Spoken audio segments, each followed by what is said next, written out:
this World Wildlife Day, we bring you ex-Royal Marine Mitch Hutchcraft. From swimming the challenging 34 kilometers across the English Channel to cycling across continents and preparing for a 1300-kilometer run to Nepal, Mitch is proving that limits are meant to be shattered not just for himself but for the environmental causes he holds dear.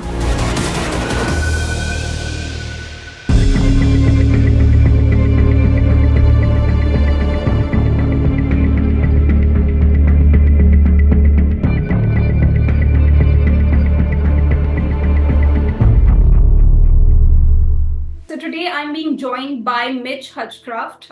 Mitch is a former Royal Marine and is currently undertaking what he calls the world's longest triathlon to Mount Everest.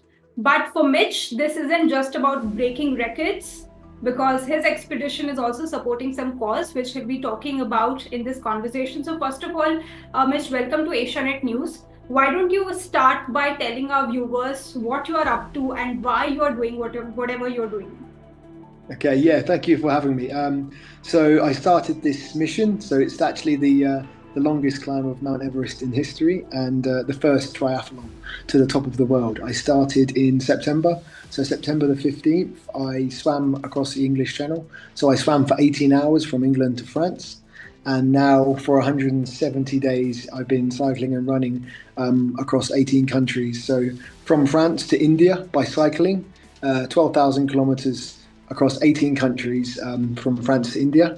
And I've just finished my 900 kilometer run from West Bengal, so from Digha in West Bengal to Kathmandu, 900 kilometers of running after completing the 12,000 kilometers of cycling. So now I'm in Kathmandu, and in 2 weeks I leave from here to walk to Mount Everest to climb it. So that's what we've been doing for the last 5 months.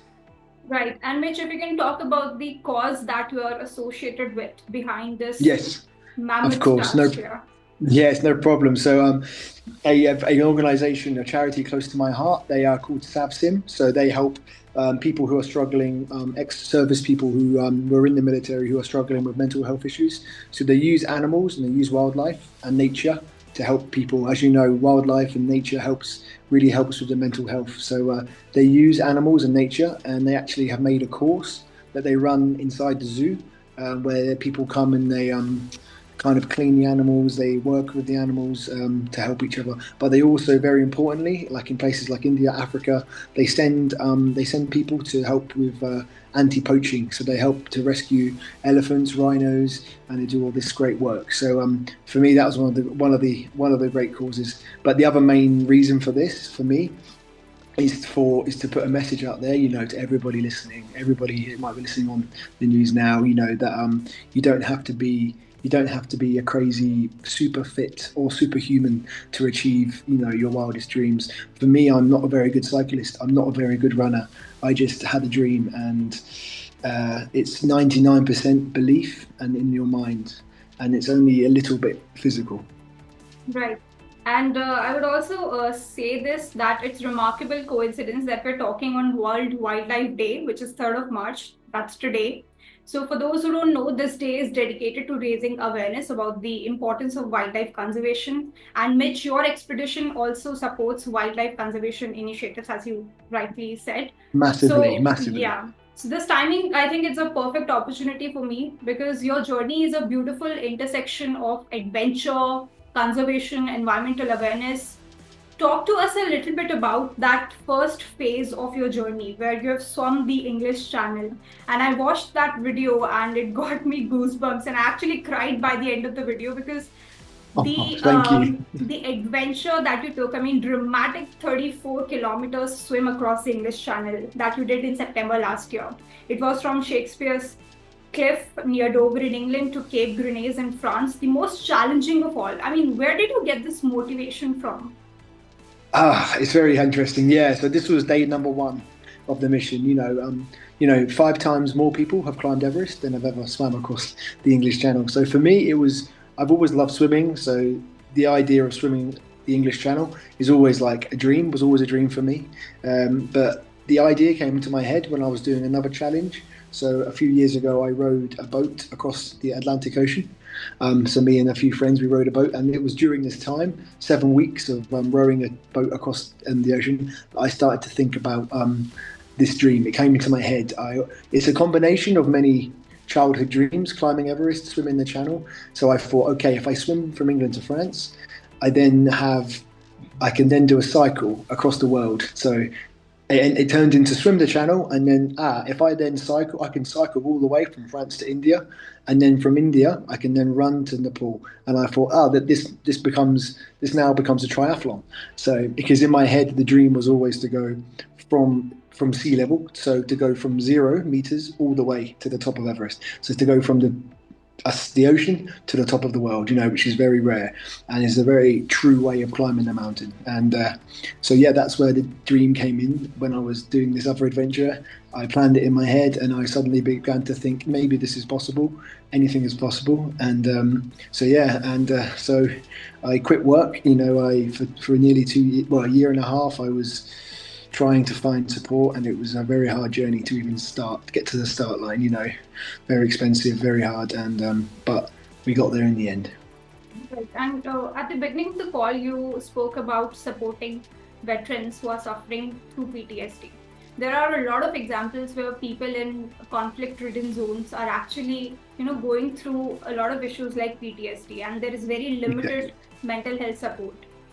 Very limited. Yourself have been in that position, not suffering from PTSD per se, but you were a Royal Marine. So do you recall any moments of danger or extreme hardship where you felt like you got jitters and you could not fathom that this could happen? Any moment from your time in service? Not in time in service, but I was lucky. My time in service, I wasn't deployed anywhere where we were in active war, but I have many friends who I've seen many friends I have who have seen their friends killed. Many friends that have been, I've had friends that have been, nearly blown up and had many traumatic things happen. I've seen the effect it has on people, and I've also seen how amazing, community and wildlife and nature and helping. I've seen how much of a difference that can make. So it really is great. Right. You are putting out videos on your social handles where you talk about a lot of obstacles that you face during your journey. Yes. For example, when you were trying to get a boat from Oman to Pakistan, and a lot of visa issues and physical fatigue that you go through. If you can talk to us a little bit about that. Yeah, there have been so many challenges, always from the day one. Visa, logistical problems was always be the worst. So after swimming, I'll talk you through all the challenges. After swimming across the Channel, which was the hardest day of my life, I was sick for 1 week. It made me sick. My tongue was falling apart from the salt water. I drank maybe 10 litres of water. The last 5 hours of me swimming, I was just trying not to drown. This was crazy. So after 1 week of being sick, I managed to start the bike ride. We had many things. We had a gun held at us in Serbia. We were in a car accident in Turkey. We were hit in our truck, and we at about 90 kilometers an hour, and the car was spun around. If I was sat on this other side of the truck, it would have been game over. So we got hit by a truck in Turkey. I climbed over 2 times Mount Everest in the mountains, just in one country. And then we had our visa declined for Iran. So then we had to take a diversion through 5 more countries, through Iraq, Kuwait, the entire Arabian Peninsula. So 3,000 kilometers across the entire second biggest desert in the world, the Arabian Desert. So we had to do 3,000 kilometers across there from Iraq to Oman. And when we got to Oman, we had to try to we'd done everything we could. I had meetings with the ambassador for India, the ambassador of Pakistan, the minister in Oman, and it was impossible. So we had to fly across only 400 kilometers of the ocean to Karachi, and then we came back and continued our journey from close to the border of Iran and Pakistan.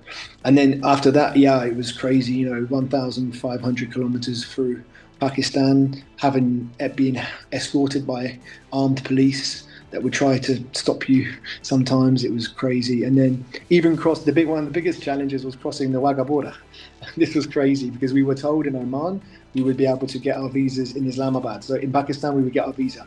Obviously you can't cross the Wagah border with an electronic visa. You must have a paper visa to cross the border, which we didn't have. So we ended up having to cycle. I cycled all the way to the Wagah border in Pakistan, touched the gate, and then we had to fly for 9 hours to Amritsar, come back to the border. So I was the other side. I was only 2 meters away from where I was before.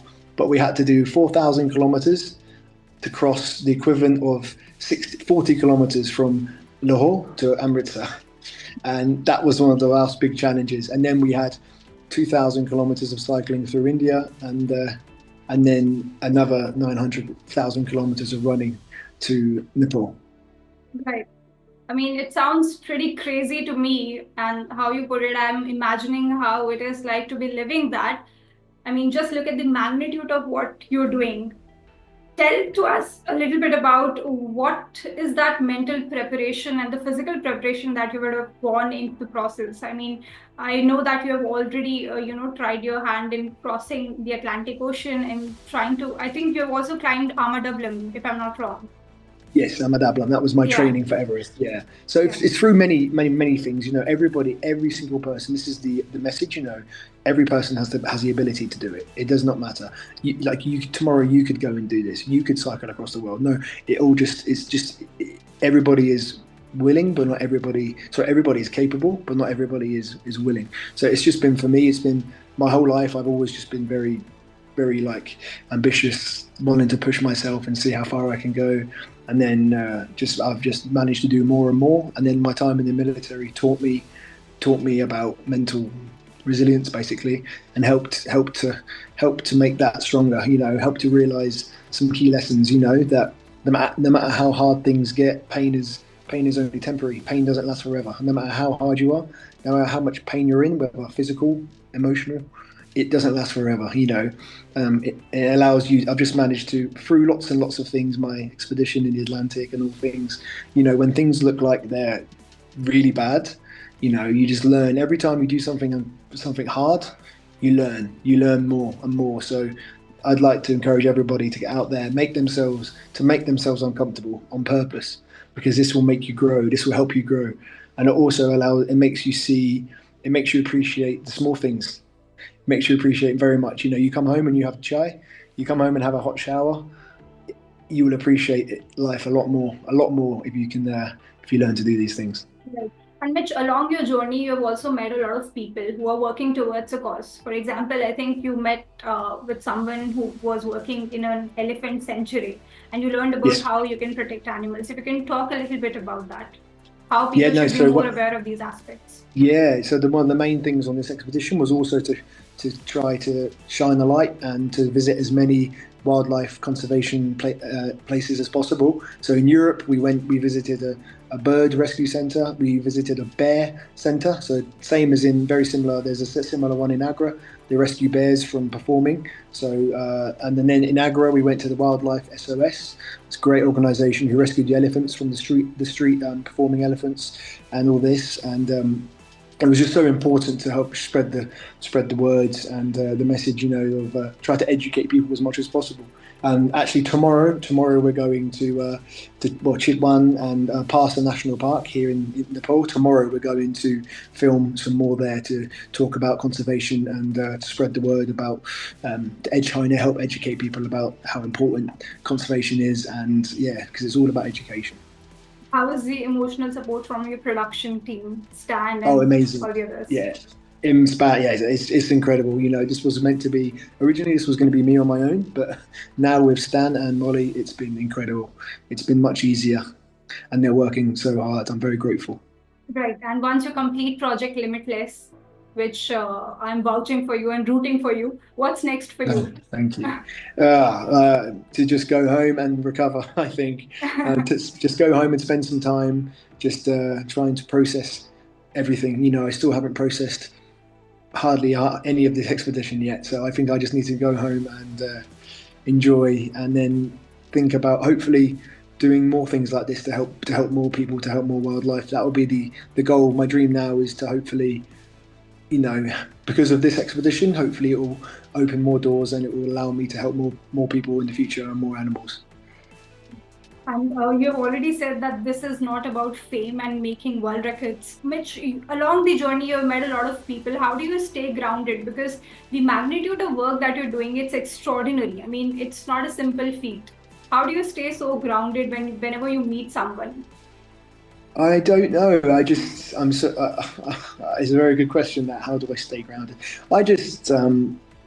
I've just had a lot of experience, in life of meeting different people and having hard times, and it doesn't change anything. It just allows you to. I think the more you see, the more you experience, it just allows you to appreciate more. And we've been very lucky on this journey.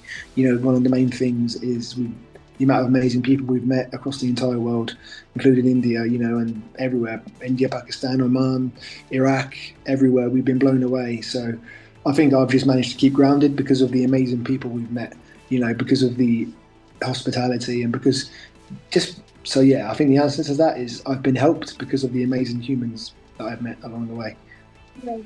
So, Mitch, you have already completed 2 phases of your project Limitless, and we wish you all the best, and hopefully that watching you, more and more people will get inspired. You will become a source of inspiration for others to pursue their dreams and take on these challenges for a bigger cause. Thank you once again, Mitch, for speaking with us. I hope so. And Thank you so much. We wish you all the best. Thank you. Thank you for having me. Thank you, Hina. Thank you.